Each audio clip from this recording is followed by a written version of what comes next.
became a deacon. No? And being exposed to missions. So, the Lord has continued to touch my heart. I didn't know.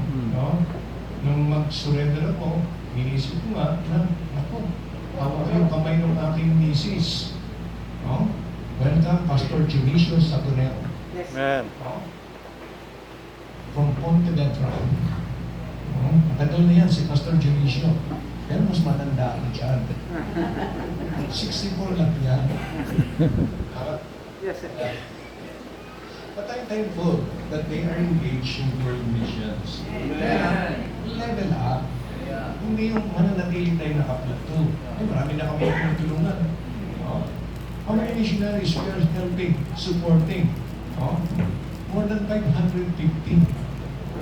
And that is why the Lord has continued to bless, I believe. No? Tapos, 87. Pagkatapos may 8 pa. 87 plus 8. 95. 95. Ilan? Magiging 95. 95. 87 plus 8. 95 na. Mauubos na yung members ng Medre. Pero hindi na ubos. Nagre-replenish kasi ang Amen. because we're reaching our Jerusalem.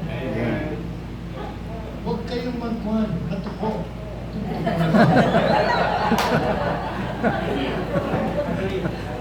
Nag-agree lang yan. Kasi, amen daw yun.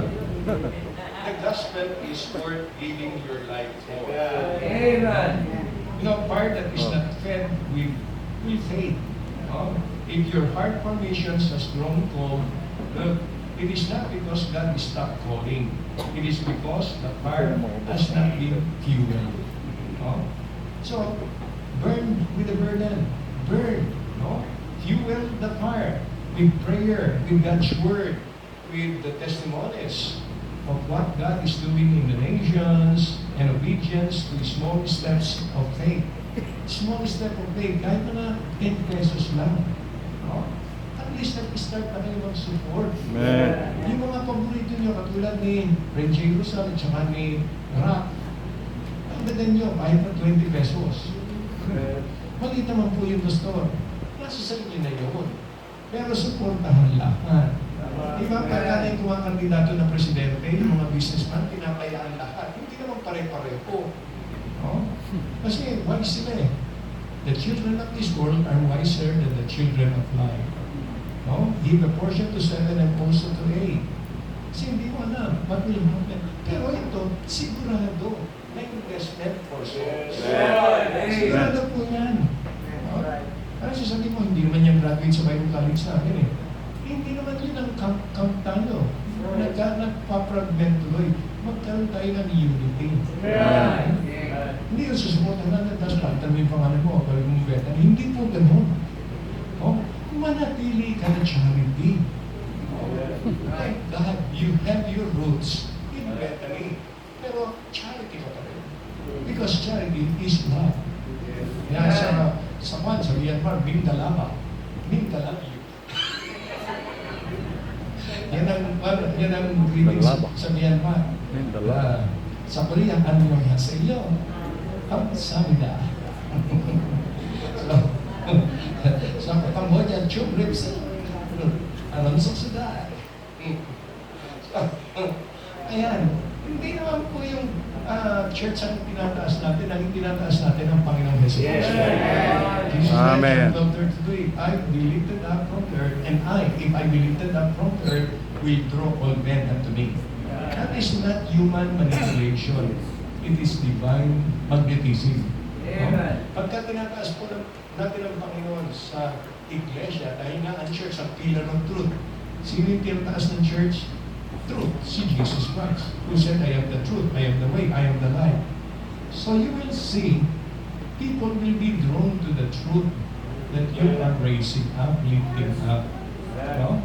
Yan po, talagang pinapanggit ng Bible. Minsan lang, ang iniisip natin, paano kaya tayo magkakaroon mas marami pang I hope you understand. Hindi naman tayo mag-compare sa bawat church. Kanya-kanya po ng trip yan. Walang basagan ng trip.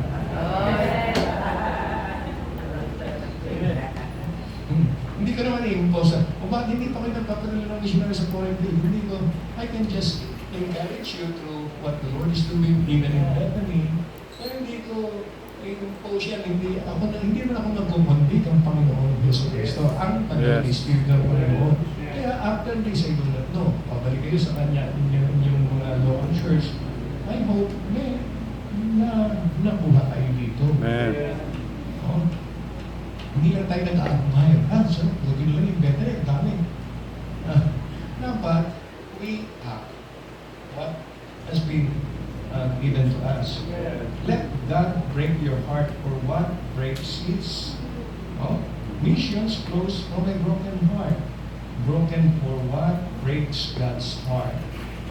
Does your heart still burn for souls? Or have you become comfortable while the world is perishing? Oh, naging comfortable na po ba tayo na ang mundo ay perishing? Oh. Remember that the church is the representative body of Christ. The Lord Jesus Christ is not anymore bodily present. He is there in heaven, interceding for us. But He has left His representative body, the local church, to reach out the lost world. Kaya yung book of Acts, hindi pa tapos, wala pang amen. Pagka tinignan nyo sa Acts chapter 28, walang amen doon. Dahil nagpapatuloy pa yung local churches. Right. Acts of the Holy Spirit through the local churches. Yung Acts 29, we are still writing that. We are still working on that. No? So, I hope we understand. The church is the representative body of Christ. It is to the church where the Great Commission was given. It is not to a parachurch. It is not to a parent church. It is not to a fellowship. It is to the local New Testament Bible-believing, sabihin na, Baptist Church. No? Now, hindi naman tayo makikipag-debate yan. Oh, may kanya-kanya yan eh. Yung iba, nagdidebate sa OD. Sino yung OD? Ano na OD? Pakaibigan ko naman yun. Kaya hindi namin kaya, salita ko pala eh. Oh, sabi ko, anong touch doon? Dito lang tayo sa missions. Pagka tinignan mo, ito yung focus natin, missions.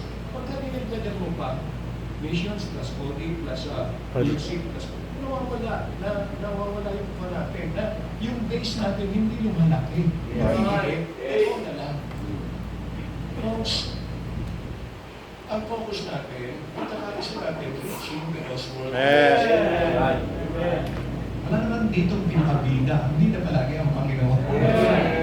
Minsan nalilita ko pagka sinasabi ng sa I do that, gano'n ba I'm thankful how the Lord has continued to bless Bethany. Diba, palagi nakalagay doon sa building, all by God's grace, for God's glory. Sa dear brethren ko palagi ko all by God's grace, for God's glory. Lahat yan, biyaya ng Panginoon. Para sa kaluwalhatian ng Panginoon. Pagka napunta na yung ating, nagkaroon na tayo ng glory delikado na yan. Folks, I'm thankful how the Lord has continued to bless. Nung nagbisita nga ako sa World Missions Conference, anniversary ng Bahrain. Sabi sa akin ni Mrs. Ruiz, pastor's wife, Pastor, hindi maganda to Ano yung hindi maganda? Palagi ka nag-ibisa. Kung nagtatravel. Sabi ko, hindi kasama si Chan eh. Nasa man. Hindi ko yun ang ibig ko sabihin. Sabi niya. Ang ibig ko sabihin, wala pa rin kayong kwan. 4 na taon na wala si mama. No? Sabi ko, wala pang spark eh. Kaya Pastor Nelson Lacerda, nasa spark din na. At pinag-pray niya, sabi niya, Pastor, marami akong papakilala sa inyo dito. Mga iba, mga businesswoman, mga nandito sa level ng mga, yung iba, mga teacher. No? Hindi ko naman pinansin lang. Tuloy lang ako, 2 days na ako doon, 2 days. No? Anniversary at saka World Missions Conference. Nauna yung World Missions Conference and then anniversary. Doon si Pastor Byers, kasama ko siya. Doon si Pastor Byers, nag-preach, hindi ako nakikinig. Hindi tinitingnan ako. So, tingnan niyo kay Pastor Byers, kaya okay na. Nakikinig siya. I will be the one speaking after him, no? Gano'n. Sabi ko kay Pastor Byers, sino nga yun? May spark. So, siya po ang treasurer din ng church namin. Ano?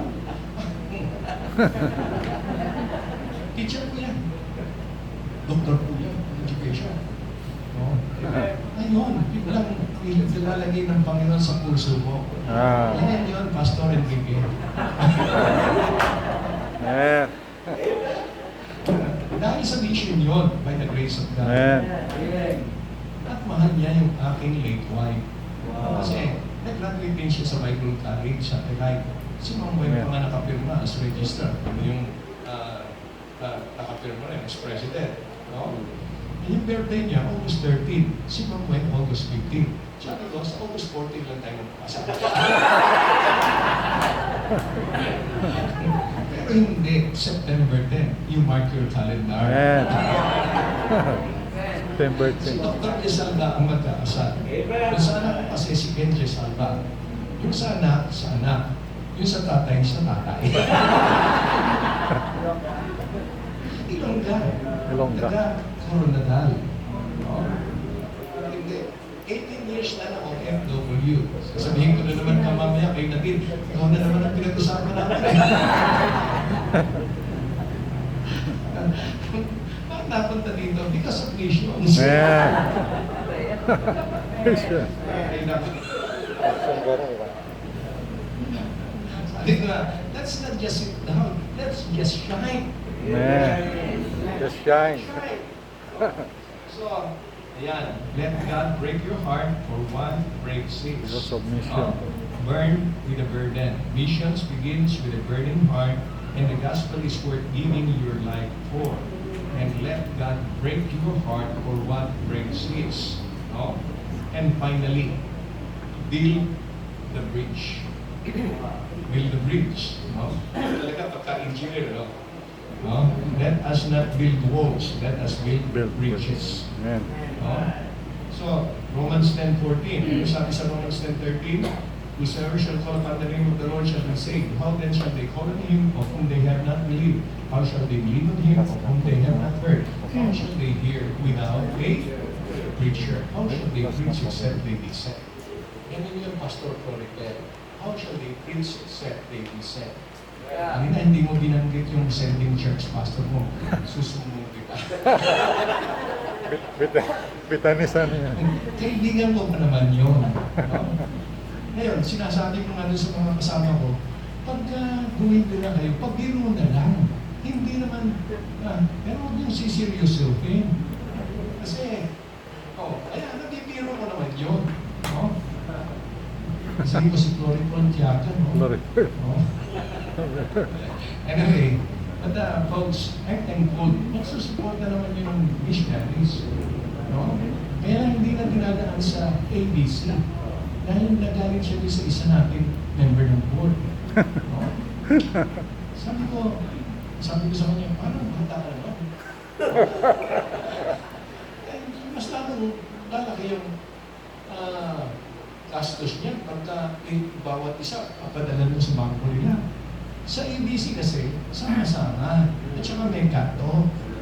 Yung stewardship yun eh. Hindi naman porte natin yung pala. Ayaw mo na magpadala. Diba? May isa may mga ganyan. Sino mag-stay? Ay, hindi ako pumunta. Nandun pala yung Oli. So may mga ganyan.